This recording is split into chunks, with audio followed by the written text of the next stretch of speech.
오늘은 부활절입니다. 그러면 현수막에도 다시 사신 예수님 이렇게 나와 있죠. 우리는 이 부활절에 함께 모여 이렇게 기뻐하고 즐거워합니다. 여러분들, 왜 우리가 부활절에 기뻐하고 즐거워해야 하는 걸까요? 이유가 뭡니까? 여러분들 왜 기뻐하고 왜 즐거워하세요? 주님이 살아나신 날입니다. 네, 이유는 분명합니다. 온갖 죄악으로 인해 죽을 수밖에 없었던 우리들을 구원하기 위해 예수님께서 십자가에 못 박혀 죽으셨는데, 죽으셨던 예수님께서 죄와 사망의 권세를 이기시고 다시 살아나신 날이기 때문에 함께 기뻐하고 즐거워하는 것입니다. 할렐루야. 이런 놀라운 은혜와 사랑을 베풀어 주신 하나님께 감사하며 찬양할 수 있기를 바랍니다. 여러분들에게 한 가지 질문하고 싶은 것이 있습니다. 부활절을 맞이해서 여러분들은 예수님이 죽으셨다가 다시 살아나신 것을 확실히 믿습니까? 확실히 믿습니까? 믿음이 있는 분들은 확실히 믿는다고 아멘 아멘 하실 것입니다.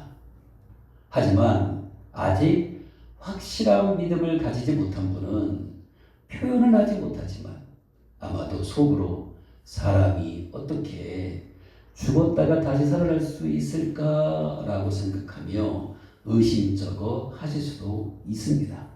어찌 보면 이러한 생각, 이런 의구심은 당연하다, 그렇게 볼 수가 있습니다. 그런데 사실 이런 의구심은요, 오늘날에만 있었던 것이 아닙니다. 예수님이 부활하신 지 얼마 되지 않았을 때도 부활을 의심하는 사람들이 있었습니다. 12절 말씀에 나옵니다. 그리스도께서 죽은 자 가운데서 다시 살아나셨다 전파되었거늘 너희 중에서 어떤 사람들은 어찌하여 죽은 자 가운데서 부활이 없다 하느냐. 사도 바울이 고린도 교회에 보낸 편지거든요. 그러니까 고린도 교회 안에 성도들 중에도 예수님이 부활하셨다라고 하는 사실에 대해서 의심하는 사람들이 있었다라고 하는 것입니다. 사람들은 왜 부활을 의심하는 걸까요? 왜 의심하는 걸까요? 여기에는 이유가 있습니다. 사람들은 보통 자신의 경험과 그리고 세상의 이치를 따라서 모든 것을 판단하는 경향이 있습니다. 그러다 보니 죽은 사람이 다시 살아나는 부활은 경험상 거의 일어날 수 없는 일로 여기기 때문에 사람들은 의심하는 것입니다. 실제로 여러분들 주변 한번 보세요. 죽은 사람이 다시 살아났다는 일이 있습니까? 없습니다. 현실 세계에서는 일어날 수 없는 일이다 여기기 때문에 죽었던 예수님이 다시 살아나셨다 이렇게 말하는 것을 그냥 고지곡대로 믿기가 어려운 것입니다. 그런데 여러분, 한번 이렇게 생각해 보시기를 바랍니다. 우리가 지금 하나님을 믿고 있잖아요. 믿고 있잖아요. 그러면 우리가 믿고 있는 여호와 하나님이 어떤 분입니까? 어떤 분입니까? 온 우주 만물을 만드신 창조주 하나님이십니다. 모든 것을 알고 모든 것을 할 수 있는 전지전능하신 분이십니다. 여러분들이 만약 하나님을 이런 하나님으로 인정하고 믿는다고 한다면 얘기는 달라집니다. 이런 하나님께서 죽은 사람을 살리는 일이 어려운 일이겠습니까? 온 우주 만물을 만드신 하나님, 그리고 모든 것을 알고 모든 것을 행할 수 있는 하나님께서 죽은 사람 살리는 일이 그렇게 힘들고 어려운 일일까요? 전혀 어려운 일이 아니다라고 하는 것입니다. 사람은 할 수 없지만 하나님은 얼마든지 죽은 사람을 살릴 수 있다라고 하는 것입니다. 실제로 성경을 보면 예수님 말고도 죽었던 사람이 다시 살아난 일들이 종종 있었습니다. 먼저 나사로가 그랬습니다. 그럼 나사로가 누굽니까? 마리아와 마르다의 오빠입니다. 예수님이 특별히 사랑한 남매였죠. 그런데 이 나사로가 병으로 죽어 무덤에 묻힌 지 4일이 지났을 때 예수님께서 찾아오셔서 이 나사로를 다시 살려주셨습니다. 예수님만 다시 살아난 게 아니다, 그 얘기예요. 또 회당장 야이로의 딸도 병으로 죽었는데요. 그때 아버지인 야이로가 예수님께 아주 간절하게 간청을 했죠. 딸을 살려달라고. 그때 예수님께서 야이로의 딸을 다시 살려주셨습니다. 달리다 둠, 여러분 들어보셨죠? 소녀야 일어나라라고 하는 말이 바로 여기서 나온 말입니다. 또 성경에 보면 죽어서 장례 행렬이 진행 중이었던 나인성 과부의 아들, 과부에게 있어서 하나밖에 없는 아들이 죽었어요. 이 시대에는요, 가장 불쌍한 사람이 과부와 고아거든요. 그나마 아들이라도 있어야 희망이 있는데 하나밖에 없는 아들이 죽었단 말이에요. 근데 그 모습을 지나가다가 예수님이 보셨습니다. 예수님께서 그 여인을 불쌍히 여기고 긍휼히 여기셔서 장례 행렬 가운데서 그녀의 아들을 다시 살려주셨습니다. 여러분, 예수님만 죽은 사람을 살려주신 것이 아닙니다. 베드로도 죽은 사람을 살렸습니다. 가난한 사람들을 돕고 선행을 많이 한 도르가라고 하는 여인이 있었는데 사람들이 예수님 베드로에게 간청을 했죠. 이 여인이 너무 착하고 하나님을 잘 섬기고 그리고 우리들에게 구제를 또 선행을 많이 베푼 여인인데 이렇게 안타깝게 죽었다라고 얘기를 했죠. 그럼 살려달라고 얘기했죠. 그때 베드로가 기도로 그 여인을 다시 살려주었습니다. 사도 바울도 마찬가지입니다. 밤늦게까지 말씀을 듣고 있다가 창문에서 떨어져 죽은 유두고라는 청년이 있었어요. 그때 사도 바울은 다시 죽은 이 유두고라는 청년을 다시 살려주었습니다. 그분이 아십니까? 여러분, 구약에서도 엘리야가 죽은 사르밧 가부의 아들을 다시 살려주었습니다. 수요일날 나오신 분들은 이 이야기를 들으셨을 것입니다. 보십시오, 여러분. 죽은 사람이 다시 살아나는 일은 예수님에게만 해당되는 얘기가 아닙니다. 하나님은 얼마든지 죽은 사람을 다시 살릴 수 있습니다. 아멘. 그런데 여러분, 죽었다가 다시 살아난 사람들과 예수님의 부활에는요, 근본적인 차이점이 있습니다. 사람들은 죽었다가 다시 살아났지만 결국 어떻게 됐어요? 다시 죽었습니다. 하지만 예수님은 부활하신 후 다시 죽지 않으셨습니다. 왠지 아세요? 예수님의 부활은 다시 죽지 않는 영원한 부활이었기 때문에 그런 것입니다. 그래서 다른 사람들의 부활보다 예수님의 부활이 중요한 것입니다. 그런 의미에서 오늘은요, 예수님의 부활이 우리에게 왜 중요한지 이것에 대해서 함께 알아보고자 합니다. 이 부분은요, 우리 신앙의 핵심적인 부분입니다. 그렇기 때문에 여러분들이 이 부분을 잘 알고 있어야 될 줄로 믿습니다. 세 가지를 말씀드릴 텐데요, 굉장히 중요한 부분입니다. 먼저 예수님의 부활은요, 우리의 구원이 실제로 이루어졌다라고 하는 확실한 증거가 되기 때문에 중요한 것입니다.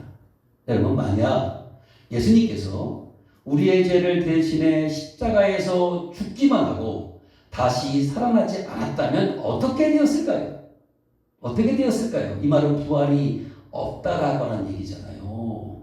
그렇게 되면요, 우리의 죄를 대신해 죽으신 예수님의 죽음이 실제로 죄를 해결했는지 확인할 방법이 없는 것입니다.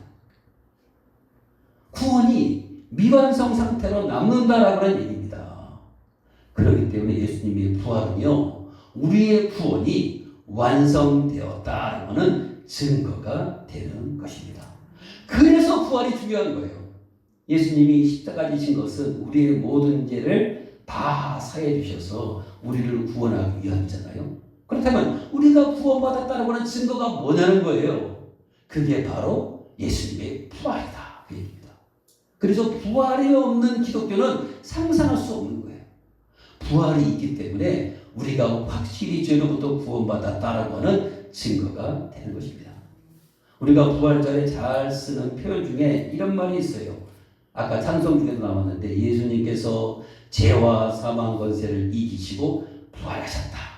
여러분 많이 들어보셨죠? 사람들은요 이 말이 성경에 나오는 구절인지 압니다. 그런데 그렇지 않습니다. 죄와 사망 권세를 이기시고 부활하셨다라고 하는 말은 성경에 나오는 말이 아닙니다. 비슷한 말씀들을 조합해서 만든 표현이에요. 그런데 부활의 의미를 설명하는 데 있어서 이것보다 정확하게 표현하는 문장도 없습니다. 그래서 이 부분을 우리가 좀 봐야 됩니다. 여러분, 죄와 사망의 권세를 이기시고 그랬잖아요. 여기서 권세, 이 권세가 뭐냐면요, 힘, 지배력을 의미합니다. 즉, 인간이 죄의 권세와 사망의 권세 아래서 지금까지 지배당하며 살고 있었는데 예수님의 부활이 이 두 권세를 깨트려서 우리에게 진정한 구원의 길을 열어주셨다는 뜻이 죄와 사망 권세를 이기시고 부활하셨다라고 하는 뜻이 되는 것입니다. 할렐루야. 그렇습니다, 여러분. 예수님의 부활이 있기 때문에 우리는 이제 더 이상 죄의 권세 아래 있지 않습니다. 사망의 권세 아래 있지 않습니다. 이제 우리는 생명을 주신 부활하신 예수님의 권세 아래 있는 줄로 믿습니다. 그래서 그 어떤 세력도 우리를 어떻게 하지 못하는 것입니다. 예수님의 권세 아래, 부활하신 예수님의 권세 아래 우리가 있기 때문에 그 악한 사람마귀가 우리를 아무리 공격해도 우리를 어떻게 할 수 없는 것입니다. 사랑하는 성도 여러분, 구원의 감격과 기쁨 가운데 살아갈 수 있기를 바랍니다. 이제 더 이상 죄가 우리를 어떻게 하지 못합니다. 이제 더 이상 사망이 우리를 어떻게 하지 못합니다. 우리는 이제 예수님의 권세 아래 있기 때문에, 보호받고 있기 때문에 우리의 구원은 완전하고 우리의 구원은 안전한 것입니다. 할렐루야. 그래서 예수님의 부활이 중요하다라고 하는 것입니다. 또 있습니다. 예수님의 부활이 중요한 이유가 뭔지 아십니까? 예수님의 부활은요, 죽음이 더 이상 끝이 아니라는 선언이기 때문에 그렇습니다. 모든 사람들은 때가 되면 죽습니다. 죽음으로부터 자유로운 사람은 아무도 없습니다. 아무리 애쓰고 노력해도 결국 우리는 죽음을 피할 수가 없습니다. 여러분, 중국의 지희왕이 절대 권력을 가지고 있을 때 영원히 늙지 않는 불로초를 찾아서 이곳 제주까지 왔다고 하잖아요. 제주까지 왔는데 결국 그도 어떻게 됐습니까? 죽었습니다. 죽음은 모든 사람들에게 공평하게 임합니다. 그런데 여러분, 죽음을 대하는 사람들의 모습을 보면 공통점이 있습니다. 바로 죽음을 두려워합니다. 여러분, 사람들은 왜 죽음을 두려워할까요? 왜 두려워할까요? 가장 큰 이유가 뭔지 아십니까? 알 수 없음에 대한 불안 때문에 그렇습니다. 죽음 이후에 어떤 일이 일어날지를 알지 못하니까 두렵고 불안한 것입니다. 여러분, 우리가 생전 가보지 않은 길을 가려면 불안하잖아요. 그리고 두렵지 않습니까? 마찬가지입니다. 죽음 이후에 어떤 일이 일어날지를 안다면 두려워할 게 없어요. 불안할 게 없지요. 그런데 대부분의 사람들이 이것을 모르기 때문에 죽음을 그렇게 두려워하는 것입니다. 그렇다면 과연 죽음이 끝일까요? 사후세계는 존재하지 않는 걸까요? 아닙니다. 죽음이 끝이 아니라는 것을 가장 확실하게 보여주는 것이 뭔지 아십니까? 예수님의 부활입니다. 예수님의 부활입니다. 여러분, 죽음으로 모든 게 끝난다면 예수님이 부활하실 일이 없잖아요. 부활하실 필요가 없잖아요. 부활했다는 것은 또 다른 삶이 시작된다는 것 아니겠습니까? 그렇기 때문에 죽음은 끝이 아니다라고 하는 것입니다. 하지만 이 죽음이라고 하는 것이 지금도 어떻게 해요? 절대적인 힘을 사람들에게 발휘하고 있다라고 하는 거죠. 그래서 사람들은 죽음 앞에서 그렇게 두려움에 벌벌 떠는 것입니다. 하지만 예수님이 죽음을 이기고 부활하심으로 이제 죽음은 더 이상 우리에게 절대적인 힘이 아닌 것이 된 것입니다. 여러분들 죽음을 잘 이해하시기를 바랍니다. 죽음은 끝이 아니라 또 다른 세계로, 아니 더 좋은 곳으로 들어가는 통로가 되는 것입니다. 우리도 언젠가 죽을 것입니다.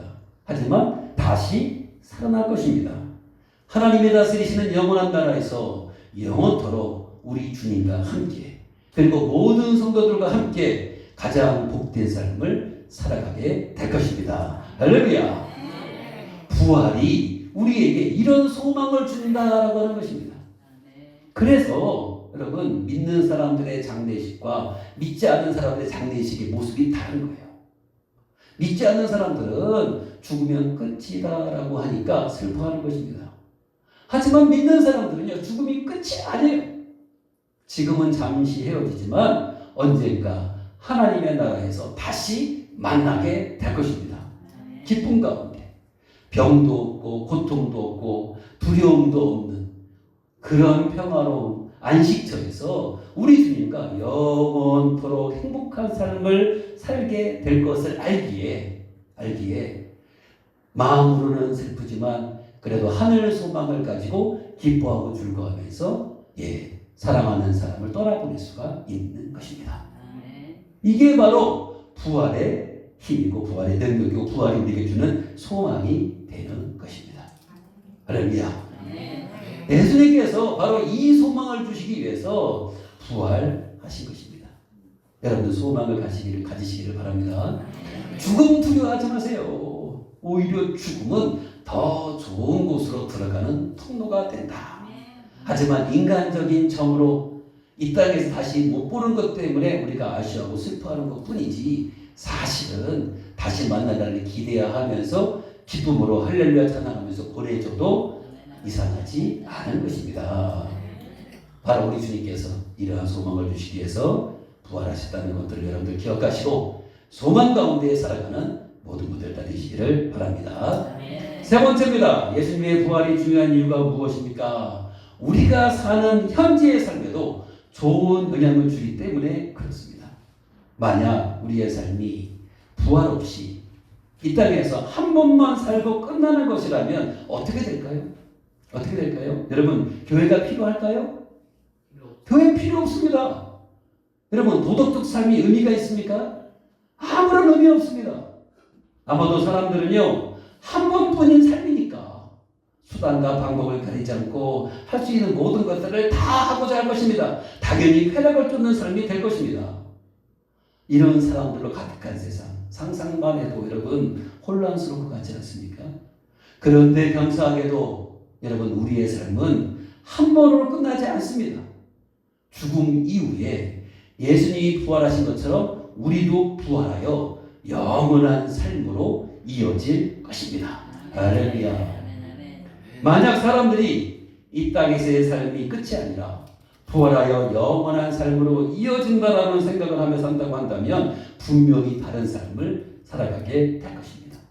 이 땅에 매여 이 땅에 소망을 두고 사는 삶이 아니라 오직 주님 바라보면서 주님이 기뻐하지를 하면서 사는 그런 삶이 될 것입니다. 할렐루야. 그렇습니다. 부활은 이렇듯 우리의 현재의 삶에도 좋은 영향을 줍니다.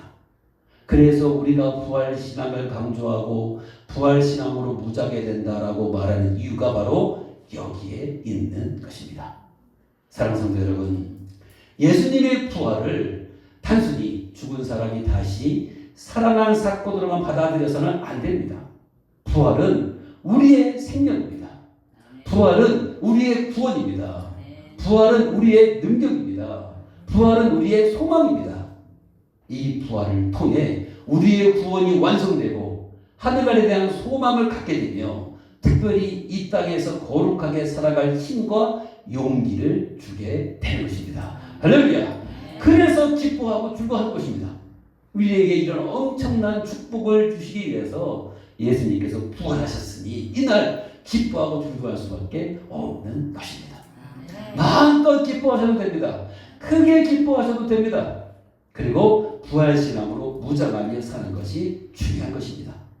그렇게 살 때 우리의 하루의 삶은 주님이 기뻐하시는 삶이 될 것이고요. 보다 더 능력 있는 삶을 통해서 하나님께 더 큰 영광을 돌리는 삶이 될 수 있으리라. 아무튼 이렇게 믿습니다. 소망 잃지 마세요. 죽음 두려워하지 마세요. 내 구원은 확실하다라고 하는 소망 가지고 하나님이 기뻐하시는 그런 거룩한 삶을 살아가는 모든 분들 다 될 수 있기를 예수님의 이름으로 축원합니다. 축원합니다.